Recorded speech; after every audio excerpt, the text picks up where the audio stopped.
I wasn't very resilient and I was in a very stressful job. If anyone knows, education is quite stressful.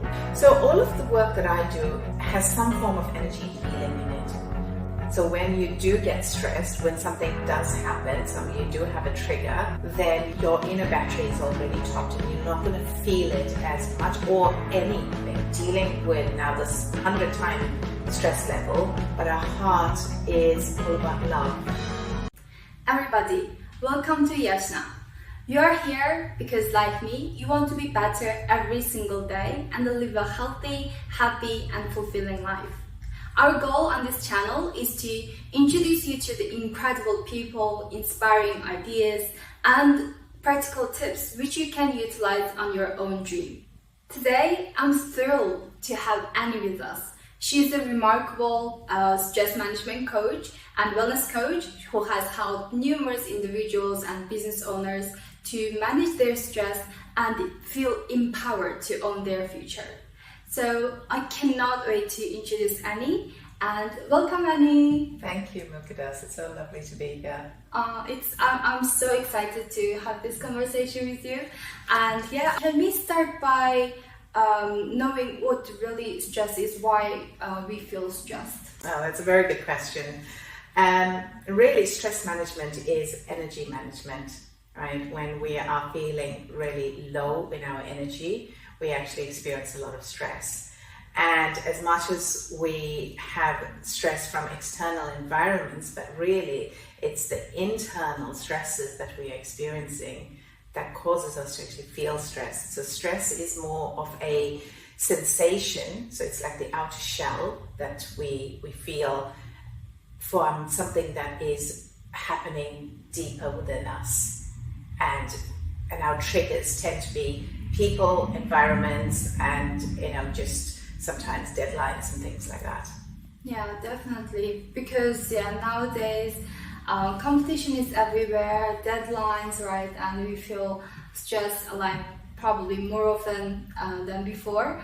And I'm also very interested in knowing about your journey, why you wanted to become a stress management coach. Again, another interesting question. It's a long journey. And it actually started at the early stages of my career when I was a teacher. So I found that I wasn't very resilient, and I was in a very stressful job. If anyone knows, education is quite stressful.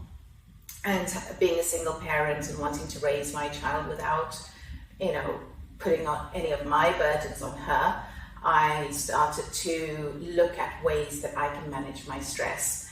And I always been interested in holistic ways of healing. So that's where my journey began, right at the very beginning of my own education and our own teaching career, really. Yeah, thank you so much for sharing this experience. And yeah, I feel like there are so many things that we can dive deep into. For example, resilience you mentioned, and what that means. What's resilience and how it's related to stress management? So resilience is when we all have this inner energy battery, and if we don't top up this battery, just like our phones, if we don't top it up first thing in the morning, then your energy is going to deplete and we're going to feel drained. And when we are drained and depleted, then our resilience is low. So they're all intertwined, which is resilience, stress, and energy management. And really, they come from 4 different domains of ourselves, which is the mental domain, the physical domain, emotional, and the spiritual. So it's all about topping up our energy in all of these different domains in order for us to feel less stressed and for us to have that resilience so we can deal with everyday challenges, or sometimes it's not even challenges, we just get triggered, but it's because we haven't really topped up our resilience before we even started. So it's like an accumulation of stresses that then causes us to have this big blowout, for example. So that's what resilience is. It's more about managing your own energy battery Thank you so much. It's a very good way of explaining it. And is it also similar to energy healing, or it's like like a bit different from resilience? So all of the work that I do has some form of energy healing in it. So I use, HeartMath Institute does this heart brain coherence, which is part of your energy field, and energy healing, which is Reiki, part of energy field, and I use EFT tapping to release blockages in the body, and tap further into limiting beliefs and release that, and that's energy healing as well. So we are energy beings first, and then we experience our lives through our physical body. So it makes sense for us to always manage our energy first, before we can step out into the world. Yeah, definitely. I'm a huge believer that with great energy we can achieve the greatest things, right? Whether it's a relationship, whether it's success, we need to have that kind of energy. Otherwise, we don't want to go to the gym, we don't want to take another call for our clients, with our clients. We don't have energy to do good things like romantic things in our relationship or go out to meet people. That kind of energy we need in our life, like in all different kinds of situations. And please tell us more about this energy healing. Do you have any experience with anyone who has struggled with this and how you helped? There is one very good success story where a lady came to me and she was in depression, and she wanted more energy healing, which I agreed that's what she needed. Sometimes, if you are in depression, if a client is in depression, we have to work with the energy field first before we can start to work with the mental and the emotional domains, right? So it was very quick actually. I feel it was very quick. Within about 6 weeks, we did some energy healing and she started to feel a lot better, and she'd had all the equipment to start a business but just could not get herself to that place of starting her business. So like I said, we did some energy healing and we did it quite consistently. And within about 6 weeks, before 6 weeks, she started to say to me, I'm now going to the gym, I'm feeling better, I'm cleaning my home, I've now found a house. She even found a house in that time. She found a house that had a studio where she could run her business. And she was really happy with the results, and I'm really proud of her. Oh, thank you so much. That's so inspiring story. And I also had that kind of experience, right? Like for some days I felt I don't want to do something, but I had that kind of awareness that I'm not feeling right, and I would do something like going to the gym to just push myself, or going out, going for a walk or meditation.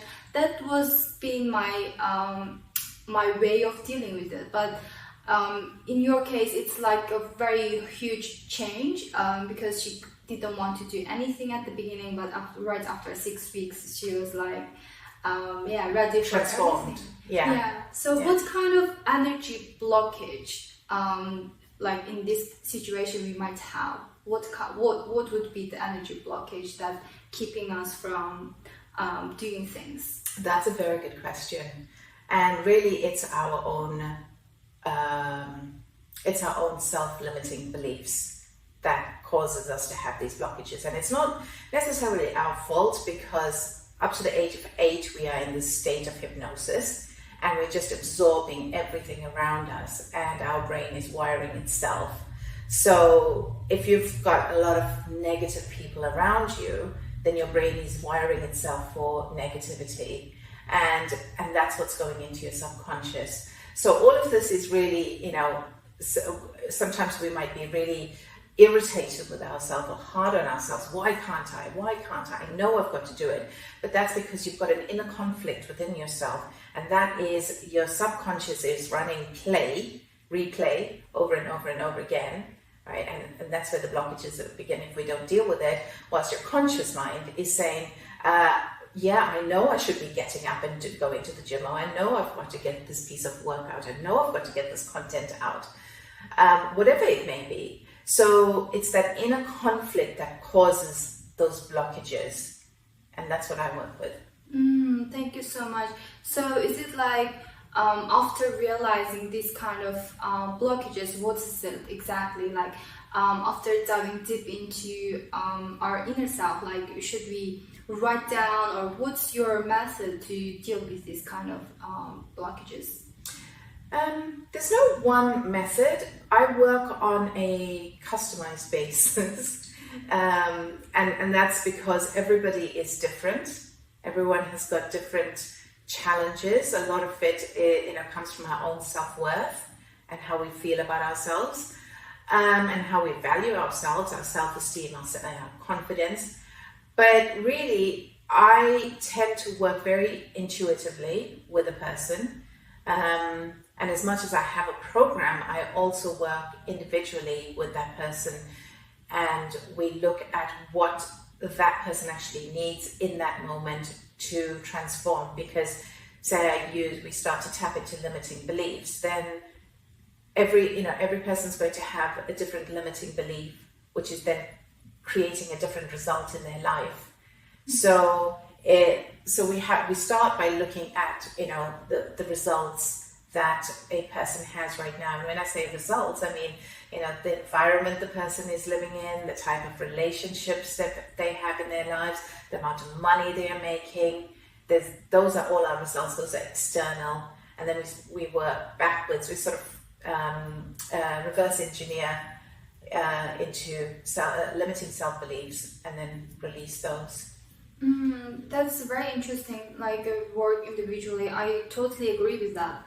One method might work for one person, might not work for another. And if there is one method which can apply to anyone, whether it's like to know if they are in that kind of energy blockage, or like having self-awareness, or any tips that you can give to people they can utilize. I love that you said self-awareness, because that is the first key, right? You can't change anything if you're not aware, and no one on the outside can tell you. Actually, they can tell you, but you may not consciously accept it. So that first step is being aware that, hey, something's not quite right. Like you said earlier, you knew something wasn't quite right with you, you just don't know what it is. So you've done a few things to support yourself. And, there is lots of techniques and tools that people can use.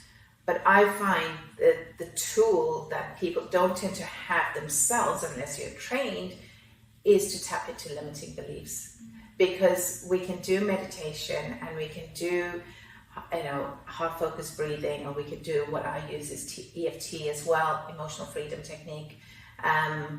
But if you don't know how to then go a little further into the subconscious, which is what is really running the whole show in your life, then you're always going to be on a loop, and you're going to feel like things don't work, or you're going to feel like methods don't work, or tools don't work.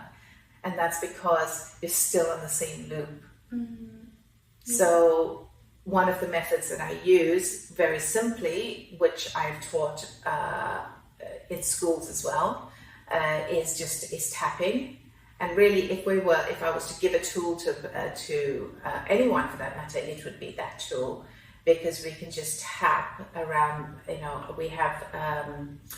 We have an energy field around us. We have meridian lines within our body that is moving the energy, just like how our blood flows around us.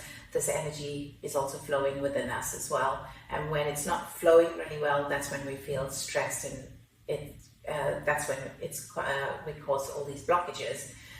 So when we tap it out, and you don't have to say any words, that's when you start to release all the blockages, and you feel a bit more energized again, which is one way of building resilience. Oh, amazing! That sounds very good. Like it sounds It's a very new technique. I've never heard of it, but can you tell us a bit more about, like, is it we need to meditate with you, or how do you deal with it? Like, how do you practice this kind of technique?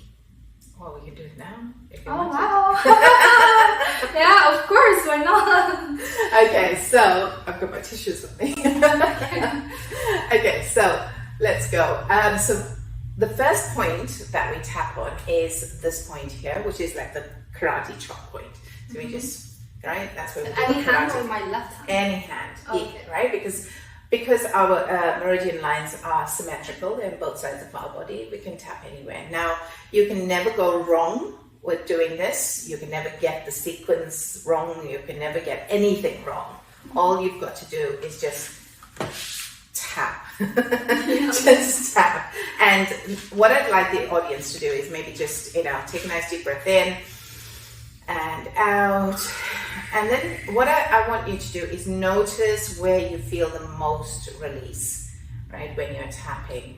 So just maybe feel into any kind of stress that you might be experiencing now, or if you're not experiencing any stress right now, then think of a time when you did experience stress.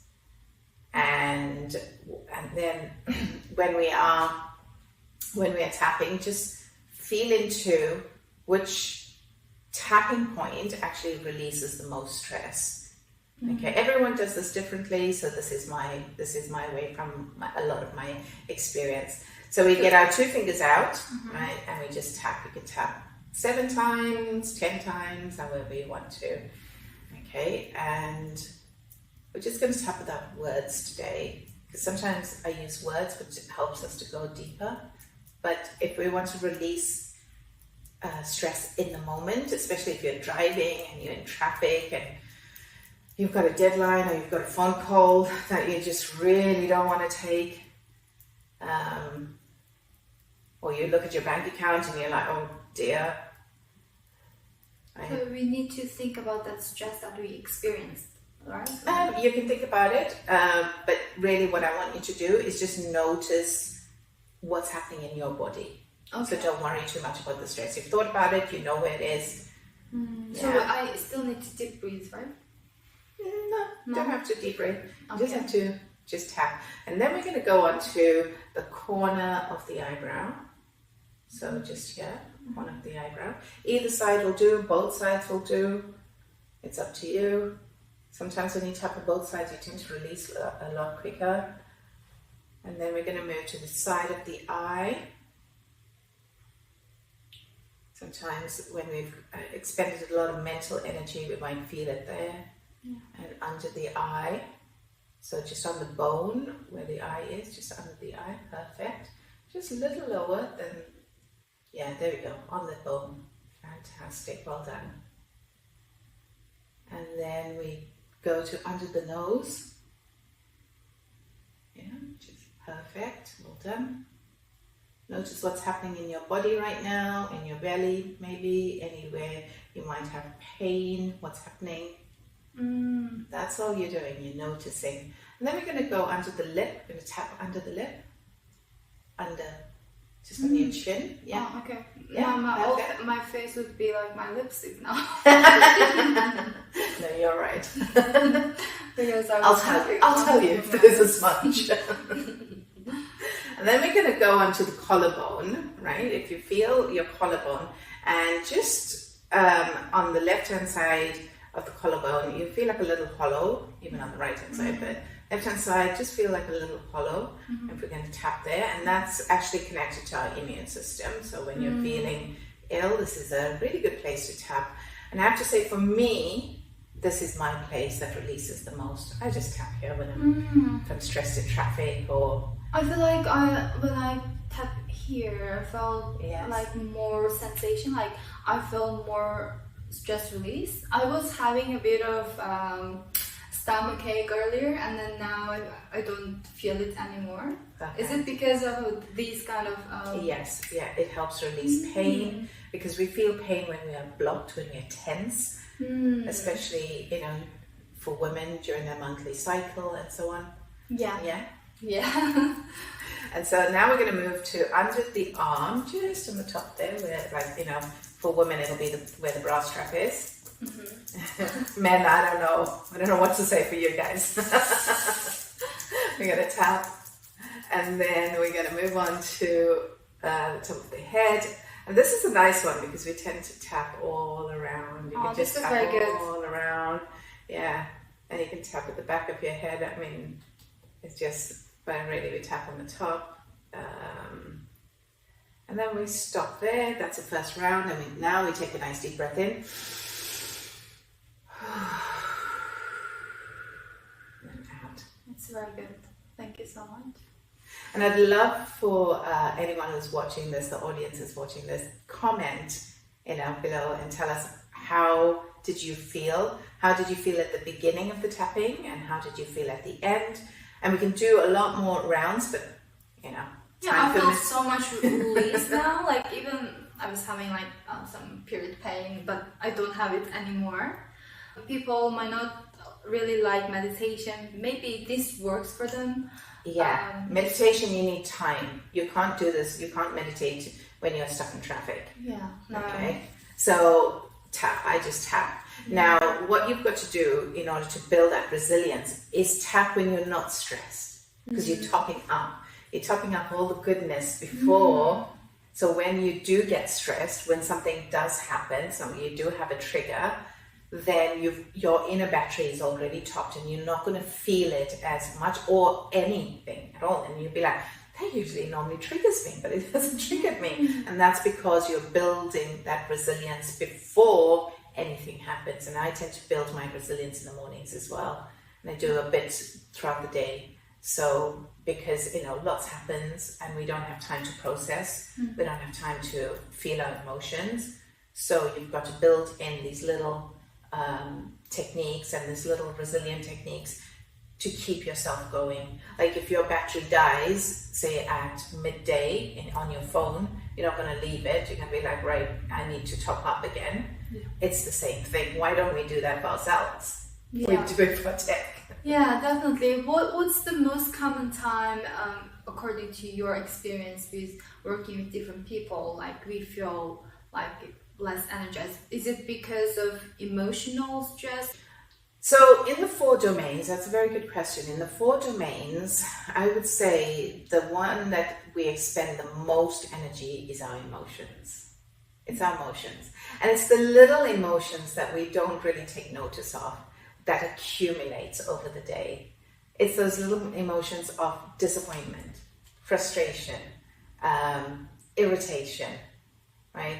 So you're standing in the queue, I don't know, like at the supermarket, and someone is taking really long to pay, and you're like, I've got a meeting, I've got to get back to work, right? Those are those little emotions that you're not aware of, and then it accumulates, and then we have a big blowout, or we just start crying, whatever blowout may be for you. It doesn't only have to be anger, or punch the wall. It doesn't only have to be anger. No. It could be crying, or whatever it means for you. So I think it's those little unaware, experiences that we have, and emotional experiences that we have during the day that really builds up for us to then feel stress. And then if you do that over a long period of time, that's when we go into chronic stress, because you haven't dealt with any of the emotions that you have accumulated over time.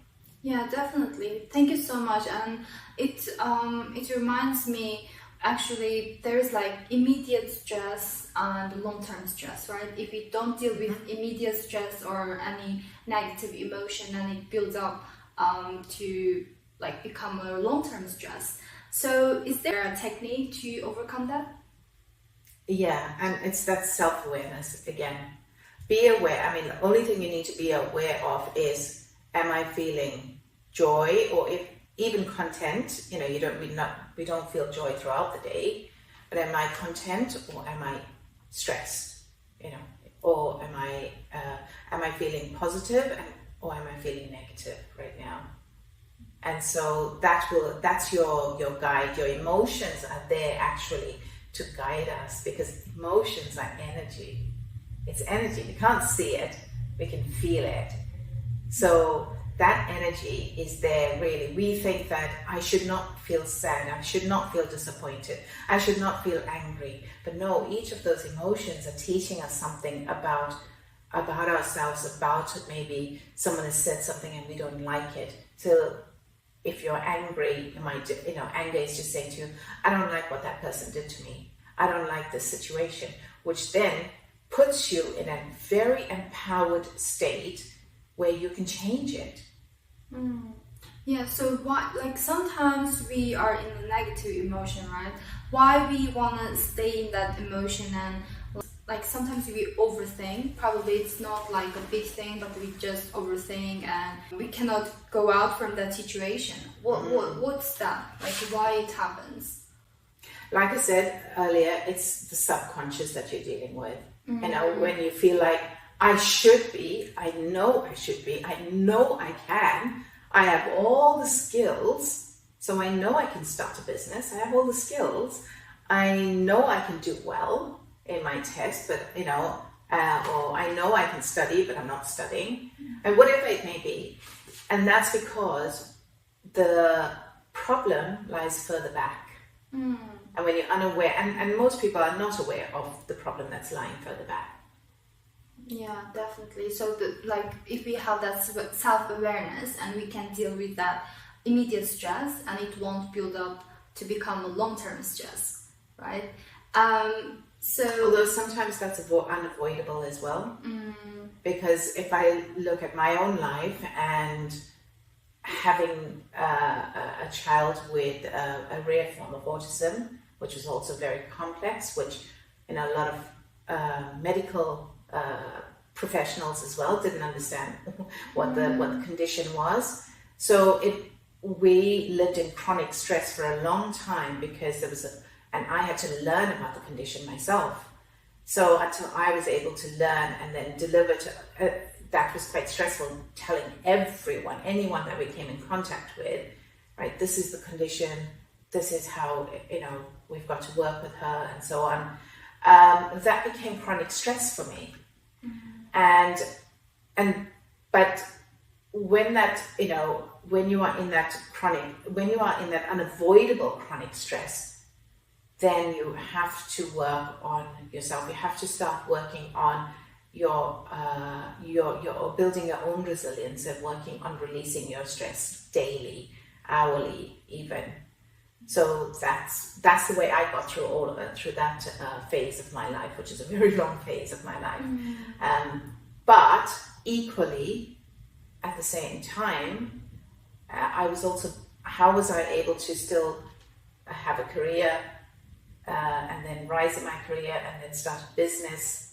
And that's because of the amount of resilience, and not toxic resilience, we can talk about that as well, but the amount of resilience I was building within myself that was helping me carry myself and my family at the time. Yeah, definitely. So yeah, I would love to talk about the resilience a bit more. Like some people, for example, they might feel like at the beginning they have stress and they feel like it will be helpful for them to achieve their goals, right? And some people might not realize at the beginning and just they're not going anywhere, not achieving any results they wanted. And in your case, like so it become a long-term stress, and you realize that you are having this kind of stress and you need to work on that. Can you tell a bit more about that journey? How did you discover that you need to work on yourself and the resilience? So it actually started quite earlier on. So by the time I learned that my daughter was on the spectrum and that it was actually a rare form of autism and complex as well, I'd already built up a fair amount of resilience because I was working on myself and teaching it to others as well at the same time. So the more you teach people, the more you actually do it for yourself as well. So it's like a give and take, which is lovely. But I've already built up a lot of resilience. So when it came to dealing with now this, 100 time stress level, trying to get her through education and so on, it still had an impact on me, don't get me wrong. It still had an impact. I slipped 3 discs. You know, I had eczema that I'd never had in my life, but it started to grow all around my face. And I had like big patches, you know, just on my face, because that was chronic stress. And a lot of people, if, you know, chronic stress it shows in the body. It shows through autoimmune diseases. It shows through ailments. It shows through eczema, you know, psoriasis, any of those ailments. But again, constantly working on building resilience and dealing with stress at the same time, it was the only way for me to navigate through the whole, what I felt was like a dark forest. I was just like navigating blindly because there were so many parts to it. There's so many parts to then getting support and getting educational support, and you know, and it ended up like driving 60 miles away just to get her to school and get her educated. And so it was also, when I talk about stress, I think a lot of it comes from my own experience, from that I've been right down in the, you know, in the trenches. That's what I feel. I've been in the trenches. But at the same time, I was doing the work to sort of, you know, I don't know, get me out of it as well. Yeah, what's like after discovering that you need to work on yourself and overcome this stress, like what happened afterwards? Afterwards, she got settled in school. Great, congratulations. Yeah. Thank you. I guess I started the business, the outcome. Yeah. And life started to get easier. And that was what I was working towards the whole time, having an easier life. But at the same time, don't ever negate suffering, because suffering was the thing that brought me to where I am today, where I can now help lots of people, that's more brilliant. people. Yeah, that's very inspiring. Thank you so much. And yeah, when you mentioned that people might have different things happens in their life, whether it's eczema, autoimmune disease, or something like that you had some patches on your face, eczema. Yeah, I had a friend, he has like eczema, like when he's stressed, he has some eczema on his fingers, and he would notice that probably I'm a bit too stressed recently, I need to like sleep probably a bit earlier, or do some activities and meet some people, and he would realize, otherwise he wouldn't realize probably. But yeah that's our body's way of telling us we need to take some action, and if we just ignore that, and it might like have even more disease, like serious diseases, because what we know from the studies now is that stress is one of the biggest killer. But we don't want to scare people, but because there are so many ways, good techniques that we can use to reduce our stress. Is there like stories that you want to share in terms of stress management and changes in their lives? I can share one other story, So one of my clients had moved to another country, and was trying to build their life, moved with their family, trying to build their life. So if anyone's ever moved, you know how stressful it is, how lonely it can be, and so on. But she found that having left everything that she knew, starting off new again, was quite challenging, and there were a lot of beliefs about herself and self-worth, and I think we all have these challenges of self-worth. We don't believe that we are worthy, okay? And then that comes from our own programming. But having gone through some coaching and gone through energy healing, she started to feel a lot better. She would say, she's a better parent, she's a better wife now. And then she attracted a job that she did not see coming. which was not even just a job, but a nice. business. Oh wow. Yeah, so she's now a creative director for a talent agency. Oh, that's really good. And is absolutely loving what she's doing. And so yeah, it's another success story of where you are, where you can, and where you feel you are, and feel quite stuck in that stress, to where you can then be like, the whole world opens up when you release your stress, because then you're because you've changed your energy and you've changed your energy frequency. You're now going to attract things to you that you didn't even know that you even wanted. No, yeah, like especially it can also be very obvious in a relationship. So one person gets stressed and another person can feel it very quickly. And if we can help each other to reduce that stress, and maybe it's just ask the partner go for a walk, or anything like that, like make ourselves happy, and can help that relationship. Otherwise, if one person's stressed and another person feel like more sensitive, it can bring some problem. I feel like if we can deal with our stress, and if we have that awareness, and it can work, it can help us in all different kinds of situations, whether relationship, career, or business. Thank you so much. And like, if our audience can take away one powerful technique to reduce their stress, or building resilience or energy healing, what it would be? I'd say the tapping. I would say the tapping. Yeah, do the tapping. But there is another technique which is, to help the heart sends more information to the brain than the other way around. So there's another technique which is a heart focused breathing, where we just sort of like, we just focus on our heart, or the heart area. And we say breathe through the heart, but you can't breathe through the heart. But basically, you're just focusing on that area, and you're just, you're breathing a little deeper and a little longer than you normally would. So, you're just like focusing your heart, and then just breathe. And you don't have to do heavy breathing in this particular case, but you're just breathing.